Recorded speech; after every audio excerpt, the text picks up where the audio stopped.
Hello BookTube, it's Joshua here, and I'm going to be reading you Lycidas by John Milton.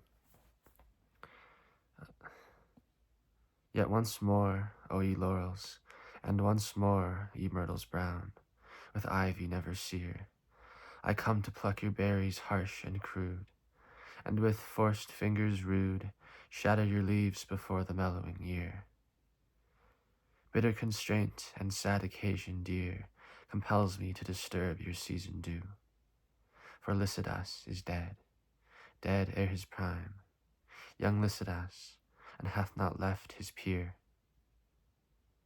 Who would not sing for Lycidas? He knew himself to sing and build the lofty rhyme.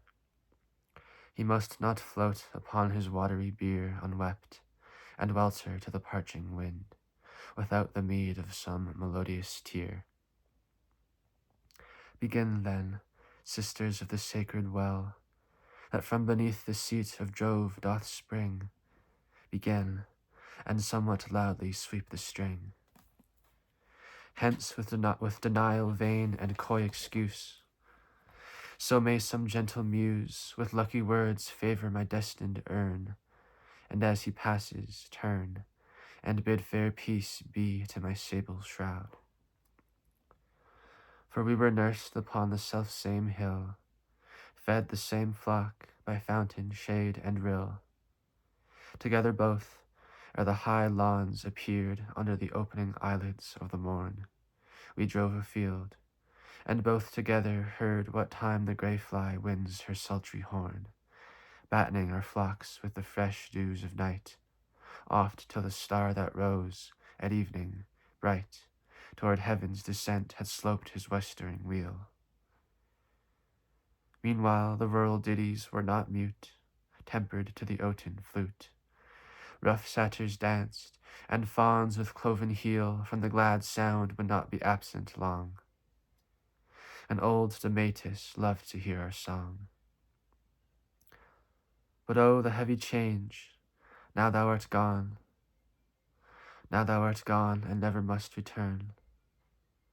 Thee, shepherd, thee the woods and desert caves, with wild thyme and the gadding vine o'ergrown, and all their echoes, mourn. The willows and the hazel copses green shall now no more be seen, fanning their joyous leaves to thy soft lays. As killing as the canker to the rose, or taintworm to the weanling herds that graze, or frost to flowers that their gay wardrobe wear, when first the white thorn blows. Such, Lycidas, lie lost to shepherd's ear. Where were ye, nymphs, when the remorseless deep closed o'er the head of your loved Lycidas? For neither were ye playing on the steep where your old bards, the famous Druids, lie, nor on the shaggy top of Mana high, nor yet where Deva spreads her wizard stream. Ay me, I fondly dream, had ye been there. For what could that have done? What could the muse herself that Orpheus bore, the muse herself for her enchanting son, whom universal nature did lament, when, by the rout that made the hideous roar, his gory visage down the stream was sent, down the swift Hebrus to the Lesbian shore? Alas, what boots it with uncessant care to tend the homely slighted shepherd's trade, and strictly meditate the thankless muse? Were it not better done, as others use, to sport with Amaryllis in the shade, or with the tangles of Neaera's hair? Fame is the spur that the clear spirit doth raise, that last infirmity of noble mind, to scorn delights and live laborious days. But the fair guerdon when we hope to find, and think to burst out into sudden blaze, comes the blind fury with the abhorred shears, and slits the thin-spun life. But not the praise, Phoebus replied, and touched my trembling ears. Fame is no plant that grows on mortal soil, nor in the glistening foil set off to the world, nor in broad rumor lies, but lives and spreads aloft by those pure eyes and perfect witness of all judging Jove, as he pronounces lastly on each deed. Of so much fame in heaven expect thy meed. O fountain Erethus, and thou honored flood, smooth-sliding Mincius, crowned with vocal reeds, that strain I heard was of a higher mood, but now my oat proceeds, and listens to the herald of the sea, that came in Neptune's plea. He asked the waves, and asked the felon winds, what hard mishap hath doomed this gentle swain, and questioned every gust of rugged wings that blows from off the beaked promontory. They knew not of his story, and sage Hippocrates their answer brings, that not a blast was from his dungeon strayed. The air was calm, and on the level brine sleek Panoply with all her sisters played. It was that fatal and perfidious spark, built in the eclipse and rigged with curses dark, that sunk so low that sacred head of thine. Next, Camus, reverend sire, went footing slow, his mantle hairy and his bonnet sedge, inwrought with figures dim, and on the edge like to that sanguine flower inscribed with woe.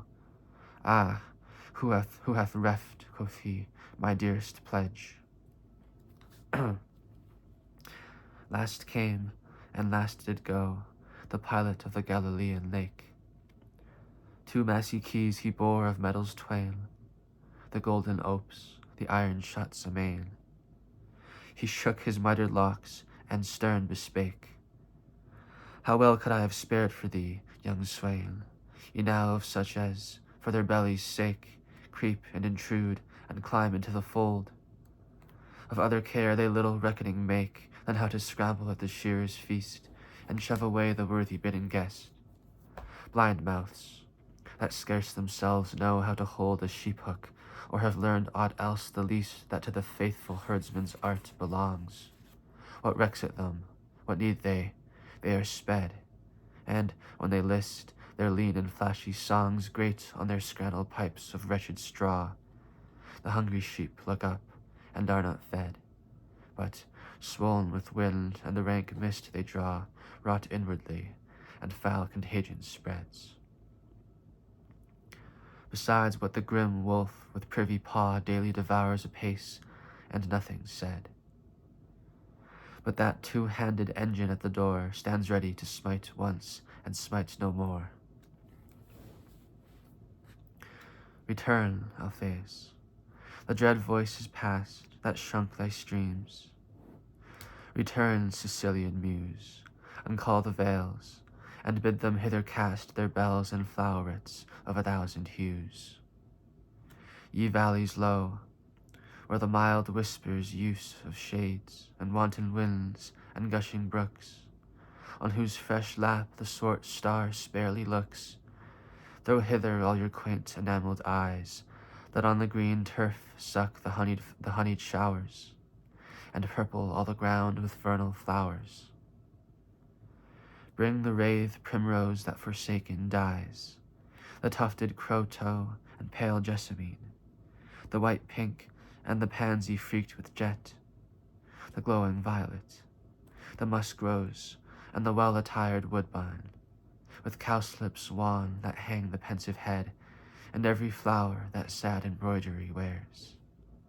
Bid Amaranthus all his beauty shed, and daffodillies fill their cups with tears, to strew the laureate hearse where Lycidas lies. For so, to interpose a little ease, let our frail thoughts dally with false surmise. Ay me, whilst thee the shores and sounding seas wash far away, where'er thy bones are hurled, whether beyond the stormy Hebrides, where thou perhaps under the whelming tide visits the bottom of the monstrous world, or whether thou, to our moist vows denied, sleeps by the fable of Bellerus old, where the great vision of the guarded mount looks toward Namancos and Bayona's hold. Look homeward, angel, now, and melt with ruth, and, O ye dolphins, waft the hapless youth. Weep no more, woeful shepherds, weep no more. For Lycidas, your sorrow, is not dead, sunk though he be beneath the watery floor. So sinks the day-star in the ocean bed, and yet anon repairs his drooping head, and tricks his beams, and with new-spangled ore flames in the forehead of the morning sky. So Lycidas sunk low, but mounted high, through the dear might of him that walked the waves, where other groves and other streams along, with nectar pure his oozy locks he laves, and hears the unexpressive nuptial song, in the blessed kingdoms meek of joy and love. There entertain him all the saints above, in solemn troops and sweet societies, that sing, and, singing in their glory, move, and wipe the tears forever from his eyes. Now, Lycidas, the shepherds weep no more. Henceforth thou art the genius of the shore in thy large recompense, and shalt be good to all that wander in that perilous flood. Thus sang the uncouth swain to the oaks and rills, while the still morn went out with sandals grey. He touched the tender stops of various quills, with eager thought warbling his Doric lay. And now the sun had stretched out all the hills, and now was dropped into the western bay. At last he rose, and twitched his mantle blue, tomorrow to fresh woods and pastures new. Thank you, BookTube.